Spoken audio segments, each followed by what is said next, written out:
Welcome to the Dance to Heal podcast. I'm your host, Jenny C. Cohen. Join me as I share stories of how life is a dance. I'm a cancer survivor, mother of two, and an award-winning performer who found that mind and body connected movement is vital to healing in a way that is safe and tailored to your life. I created Dance to Heal Wellness featuring the Spotlight Confidence Formula and also authored the best-selling award-winning book, Outside In Recovery, Dancing My Way Back to Myself After Breast Cancer. I will bring new ways to help you on your dance journey and healing path. Are you ready to move? Dance to Heal starts now. Welcome to the Dance to Heal podcast. I'm your host, Jenny C. Cohen, and today we have the most amazing guest. Not only is he the owner of the splendid clinic because he's a physical therapist by trade, he has become a keynote speaker around the art of service, how to create raving fans. In this day and age, folks, we really need all the help we can get.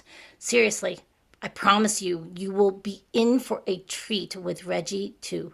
Welcome, Regie. Hey, Jenny. Great to be here. Thank you for having me. I'm so excited. I'm trying to stay focused on the questions, y'all, but Regie is such a star to me because of the fact that I'm in my 50s. I'm going to get emotional.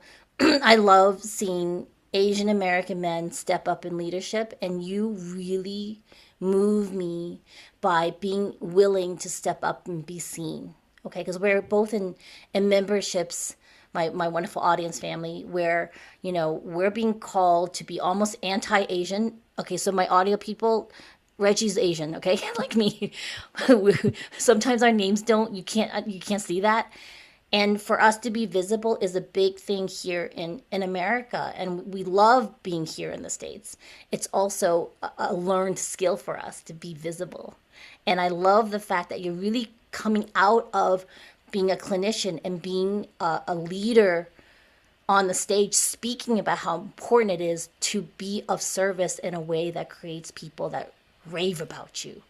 Will you explain to me how that happened and tell the audience why that was important to shift in that direction? Yeah, so that's a great question, Jenny. Because for me, it all started from when I was younger. Because I grew up in a poor family in the Philippines, and I was bullied for being different. I was one of two Chinese kids in the neighborhood. And back then, it's people pick on you because you're different. It maybe until now, but that had stuck with me. And for the longest time, I've always wanted something better for myself and my family. I've always heard of other people saying how great life is in America. So since I was little, my focus and even my parents, everybody's focus is you have to get to the States. You have to get to the States. So I studied hard, got my degree, came to America. With $50 in my pocket.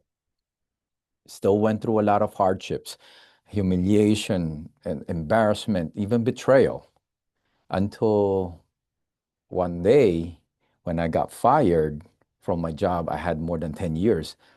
That was the wake up moment for me. I said, I will never put my faith in anybody else's hands again. I don't want to get fired again. So that's when I started the clinic. Now, with your question is, why did I decide to do the speaking? Because I came to a crossroad. I said, my future goal, do I want to keep growing the clinic, have multiple locations to increase the EBITDA so my exit strategies, when I sell, I can get more multiples? Or do I do something that I'm passionate about?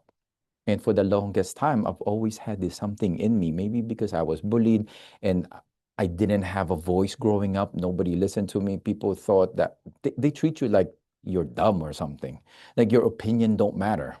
And in the Asian culture, we are quiet. We're taught to be submissive and basically keep our mouth shut.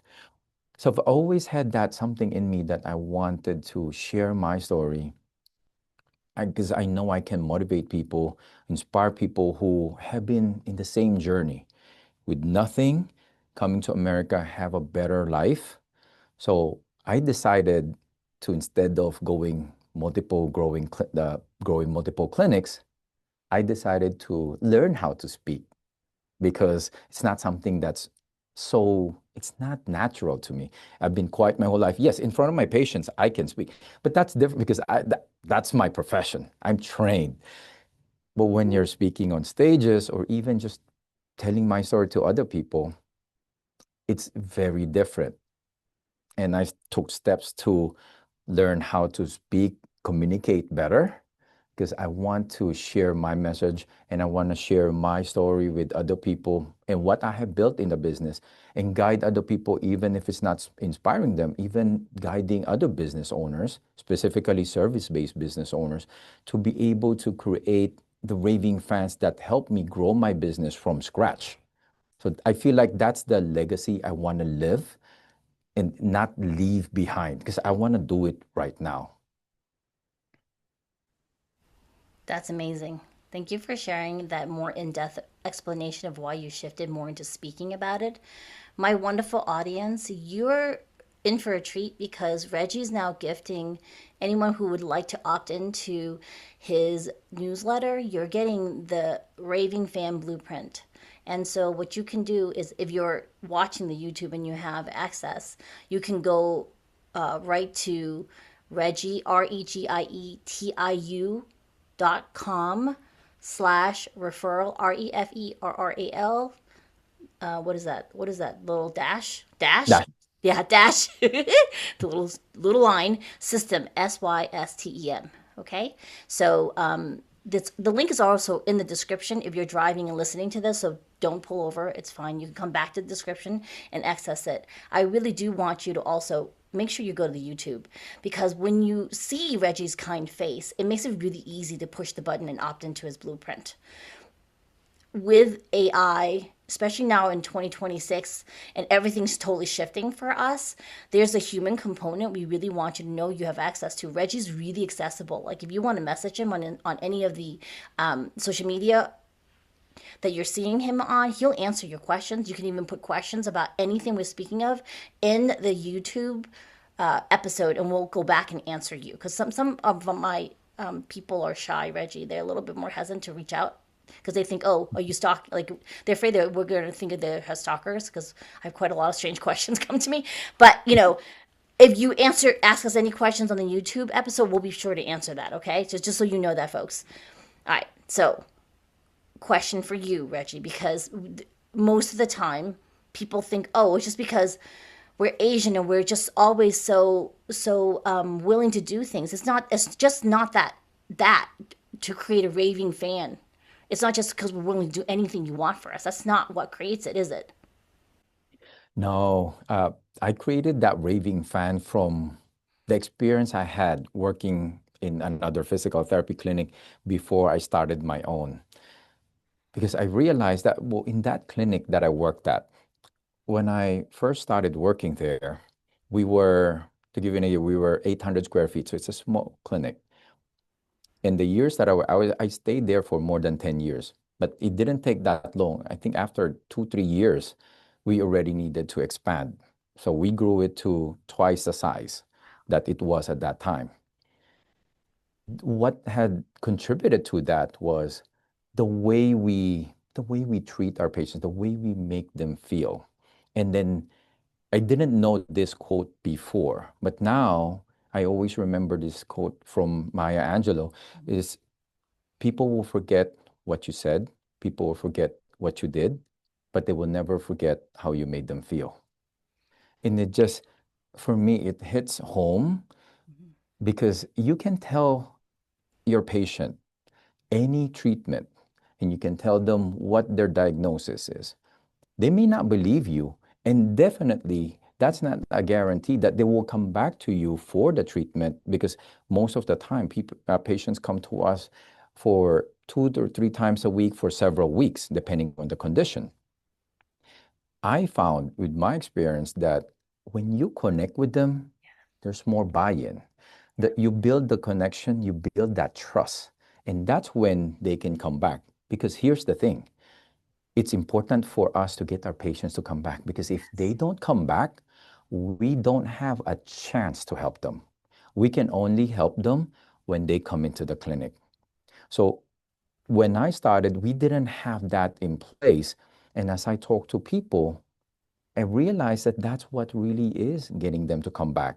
Not all the credentials, because to give you, I'm going to be very transparent. When I first came to the country, I had this very big imposter syndrome. I felt like I'm inferior because my my schooling is, we feel like it's a lot lower class than people who graduated here. So I was so obsessed in taking up courses, certifications, keep adding those initials after my name. By the end, I have 5 sets of initials after my name. Made you feel better. But do patients really listen to you? Not really. Now, I don't even, well, I use my initial as a PT when I write my newsletter for my clinic because I want them to know that I'm a physical therapist. Aside from that, I barely use any of my initials, especially the remaining 4 that I gathered, work hard for.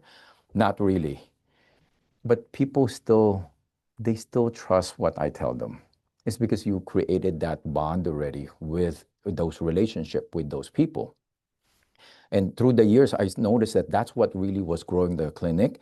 There were things that I said, I can do better, but I didn't have full control. I ran that clinic for a long time, but I still don't have full control because the boss has to say yes first. Until when that one day that he fired me, and later on, shortly after, I decided to open up my own place. I said, I will do what I think will be best for my patients and run it the way I think it's best for them and create that experience. And that's how I did it. And then we just kept improving as we do things and we look at how our patients are responding. Are we building that connection? Is it in alignment with our values? And we just keep improving along the way. And that's where our name came from, because it's Restore Plus, because the restore is restoring their health, restoring them to their normal function. The plus is the experience that comes with it, because we create that client experience or that patient experience that's above and beyond everybody else. Yeah, I wish we were closer. I'm all the way in Utah, and you're on the East Coast, aren't you, Reggie? Yeah, I mean, like for me, having an occupational therapy background, I absolutely understand what you mean when we talk about setting up rapport and having our clients buy into what we're helping them towards. Because that's really why I even went into the industry of occupational therapy before.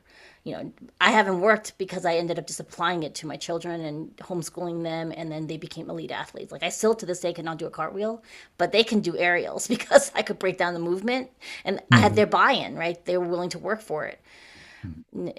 What you were saying brought up something back in October when my husband had to have emergency surgery, and our family policy is that when you're really sick, we pretty much do a 24-hour coverage of my husband at bedside if they allow it at the hospital, because I know how understaffed the nursing is usually, and I also know my husband is so independent. He would be beeping them every 45 minutes to get up, and it would drive them crazy. And then they would just ignore all of his calls. So, because he had to have like a nasal gastric tube and then full abdominal surgery. And, I knew because of my background, right, that there was a buy in. I had to get them into understanding I was actually there to help them, because most staff don't want a family member there being a pain in the butt in the hospital. Like, true talk, right, Reggie? And it's not because the family members are trying to be that. We're just so concerned about the person who's actually not well. And then there was also buy-in from my husband because, as he felt sicker, he would be feeling that I was nagging him when really I was just trying to keep him safe. And I had to have a conversation with a mentor coach who was like, "What are you committed to, Jenny?" And I was like, "Oh, what do you mean?" Because it sounds like you're committed to resentment. And I was like, internally, okay, so my audio people, I just made a gas face. You have to come to the YouTube to see my face. It's very good.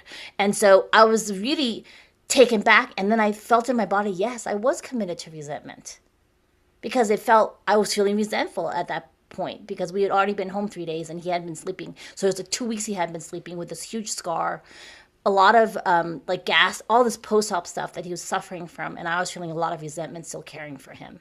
So then I thought, well, what would I like to be committed towards? And audience members, this is going to be key for you in implementing what Reg is suggesting through his Raving Fan Blueprint.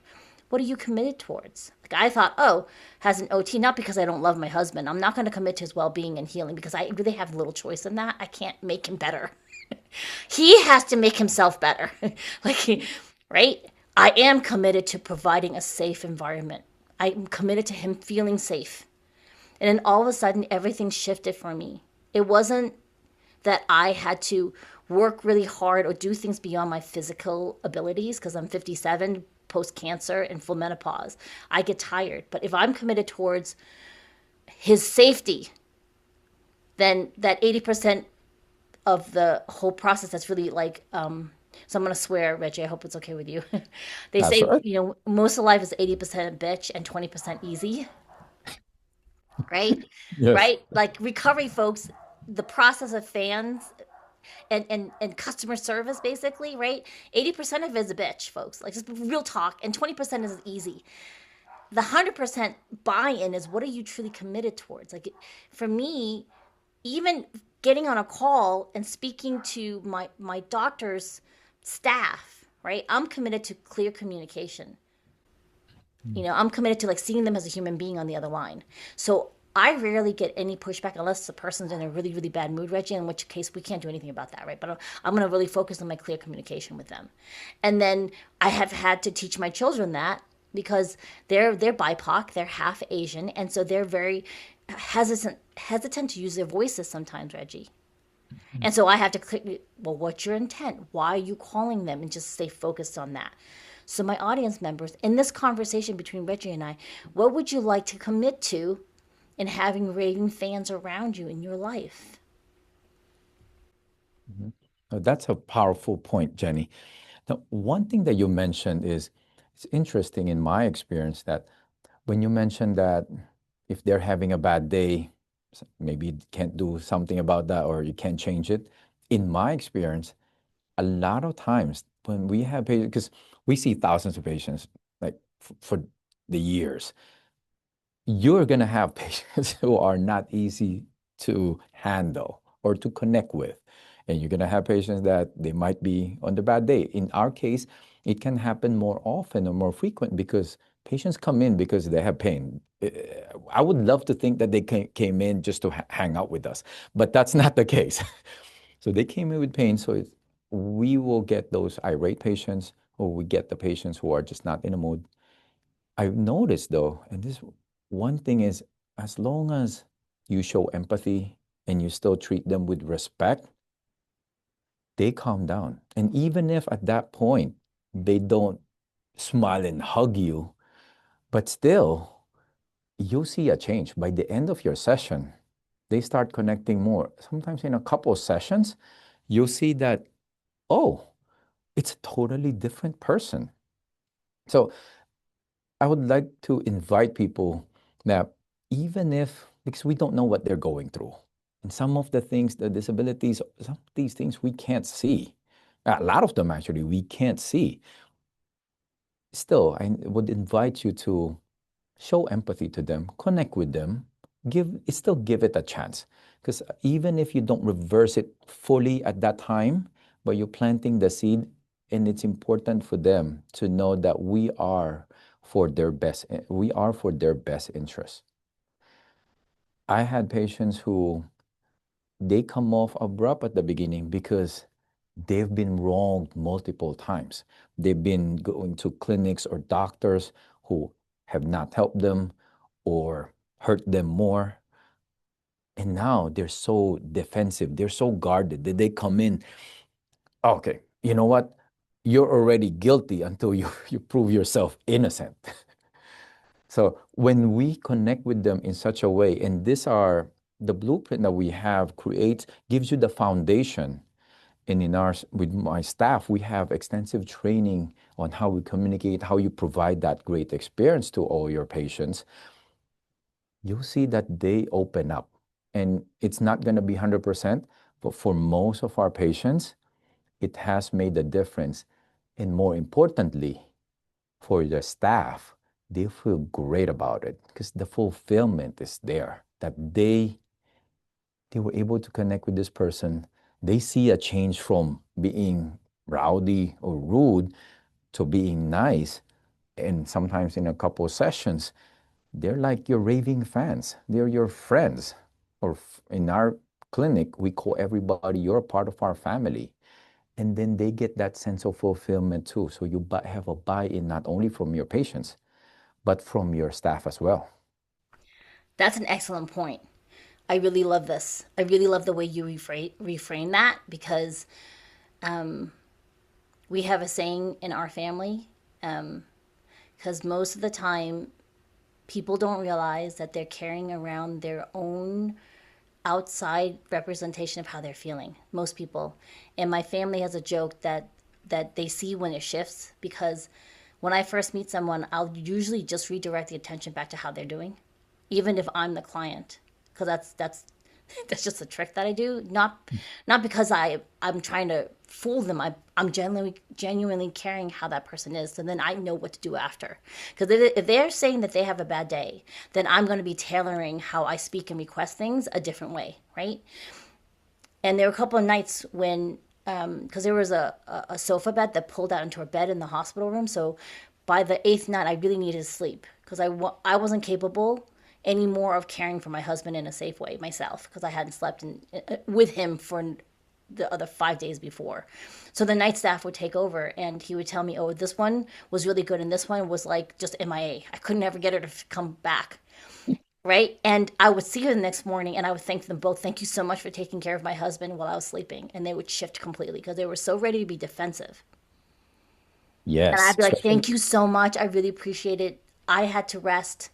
It's been day 7 of no sleep for me. And I really thank you for just watching over him for safety. And then all of a sudden, it was like, can we get you anything? How can I help you? And I was just like, yeah, that's a secret weapon because no one wants to be accosted with accusations no matter what the positioning is. You Mhm. know, it wasn't a thing where it wouldn't have helped anyone for me to say, hey, you were MIA last night while I was sleeping. Because like you were saying before, we never know where someone's coming from. There have been times when we as a family, because sometimes we'll have to make calls and it's on speakerphone, and they'll hear the shift in the person's voice where they're gruff in the beginning, and all of a sudden, they're telling us what they're doing for the weekend. And I really want that for you, audience, where you can shift someone even if they're having a bad day. Make sure you take advantage of Reggie's Raving Fan Blueprint. I do want to remind you all because this is why you're on my podcast about the whole self care thing. If you go to danceandheal.com, we come up with a new gift on that domain. Okay. So you got the other exercise classes from me before, that's fine. But there's something else where we're doing muscle testing for you to figure out what's right and wrong for you. This is super important because if you're having a bad day and it's hard to implement Reggie's wonderful blueprint suggestions for you, you may need to ask yourself, am I not taking care of myself? Because if you're not caring for yourself, it's impossible for you to be there for anyone else. Correct. Yeah. Leading with gratitude, like I said, is very important. The way you shifted that, when you say thank you to the person, it just lights them up. All of a sudden, you get close to them.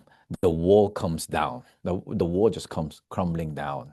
So I love the way you shifted that the mindset of the person and you reframe instead of being, oh, this person is no good. Let me The way I see a lot of people take care of handle that is I'm gonna file a complaint so you'll do a better job.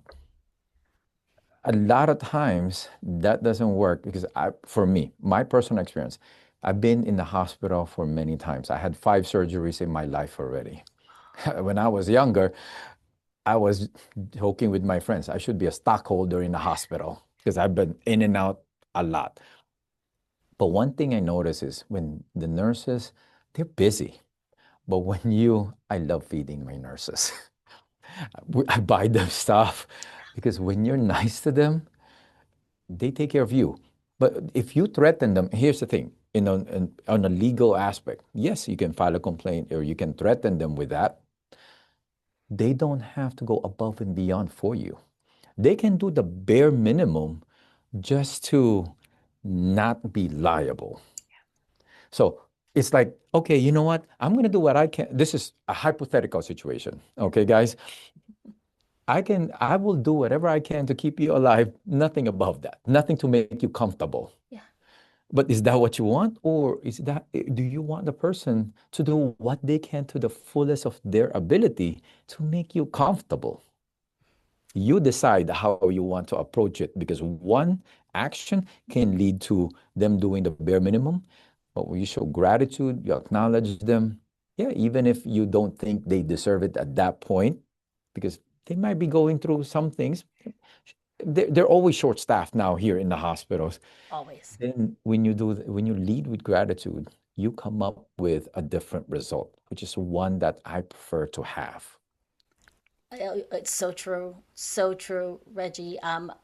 So I'm gonna go back to we're we're part of a mastermind audience together where Reggie was one of 5 people picked to do a special presentation in front of the whole group, and there was a story, or maybe I'm mixing up with another time you told a story where you greet your clients that come into your clinic like, we're so happy to see you.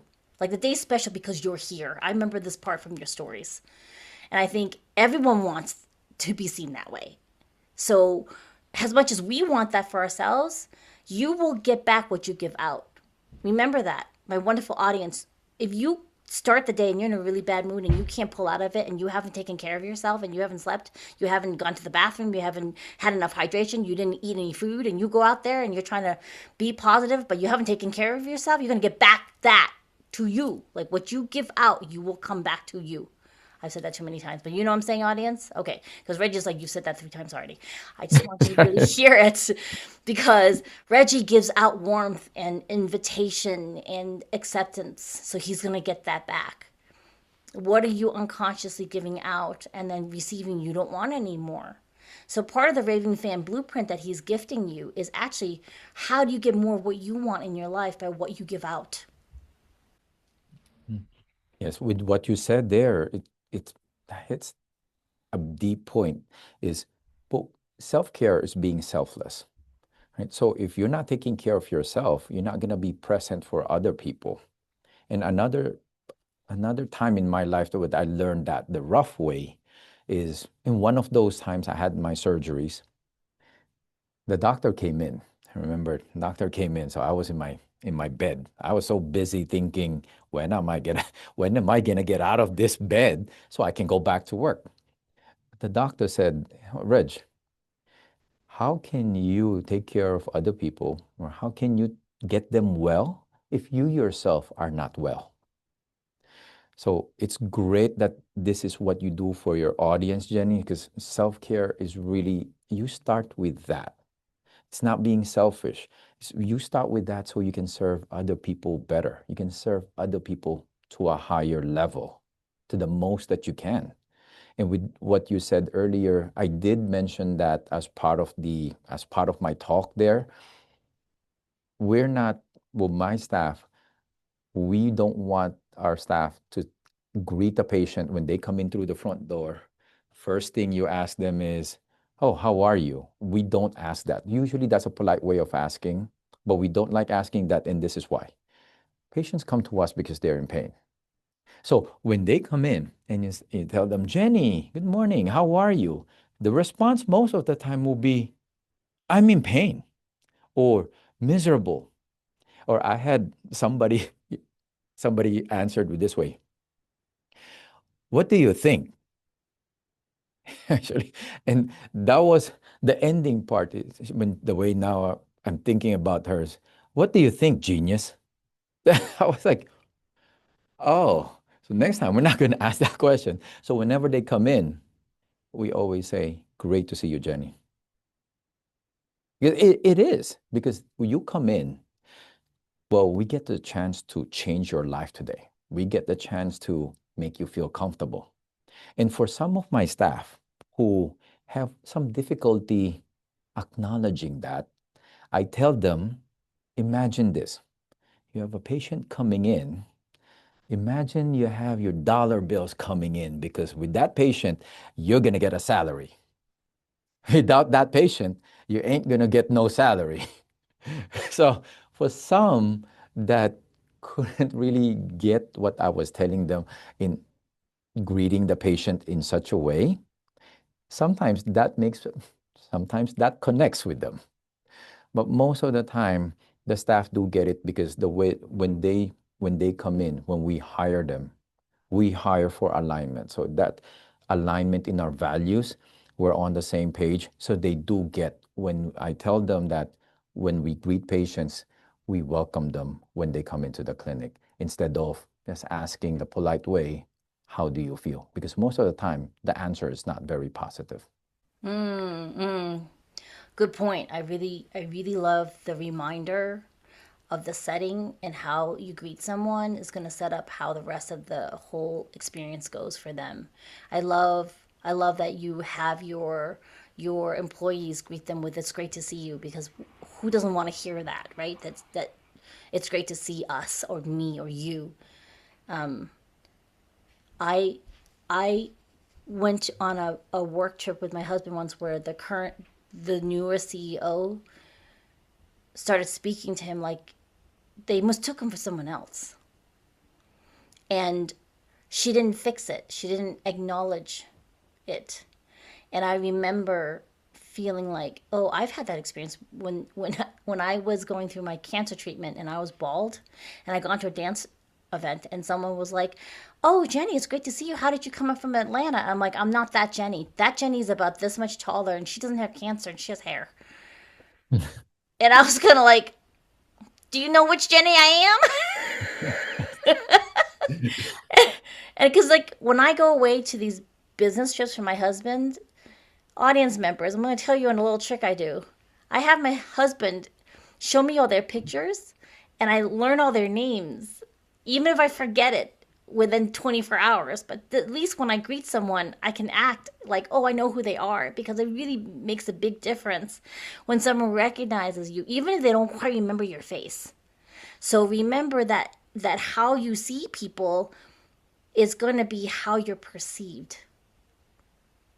How you see other people, how you treat other people is actually going to reflect back to how you're seen by them, right? Because, like the quote from Maya Angelou that Reggie referred to, people won't remember anything mostly than how you made them feel, you know? And what's I do need to end this interview. I think you just have to come back for another conversation, Reggie, because I didn't even get to I had other questions to ask you that weren't part of the ones you sent me. So we'll have to come back, come back, audience. We'll have them come back. But what's one thing that you would like someone to be aware of in this, besides getting your Raving Fan Blueprint? All right, that's unnegotiable, audience. You need to get that because I think it's going to improve your life experience going forward in 2026. Besides that, though, what's one or two things you would suggest anyone do if they want to shift so they're surrounded by their own raving fans? The most important part there is you have to have empathy with people. If you want to surround yourself with people who will scream off your name or your company's name off of the rooftops, you have to have that connection with them. The empathy is very important. And then also share your stories with them because stories build connections. And now I see that in this generation, in this day and age, with the AI booming, most of the people that I see now or businesses is asking about AI. How can we automate this? How can AI help me do this? And that's all great. But here's the problem, especially when it's service based. We still do transactions of person to person. And business is personal. You hear, oh, it's just business, it's not personal. No, business is personal. You have to have that connection. And stories will get you that connection. And then once you connect, you create that experience for them, then you build that trust and that loyalty. So your AI or your automation, your marketing, your ads, that can bring them in. but that experience will keep them with you. And if you don't keep them, then your business it's not gonna grow, or it's not gonna stay long enough, because it costs more on the business side. It costs more to acquire a new client rather than to keep the old one. So that's something that I want everybody to keep in mind, or especially the business owners, even if you're not service based, because the foundation of business is pretty much it's general, it's universal across different industries. The connection is the one that's being asked for by people now, and that's the one that's missing, and that's the one that cannot be replaced by any AI. So yes, you use technology on one end to start or to finish or to automate and make it easier for you, but then you still have to have that connection with your people. Thank you so much, Reggie. We'll see you next time. You'll have to come back, okay? Definitely. No, it was a pleasure. It's my honor. All right, audience members, we've come to a close from this episode. We will see you next time. Bye-bye. Thanks for listening to the Dance to Heal podcast with Jenny C. Cohen. Come back next time to hear stories of inspiring triumph and learn more ways that you can heal yourself. To work with me and continue your journey, visit danceandheal.com. Are you ready to move?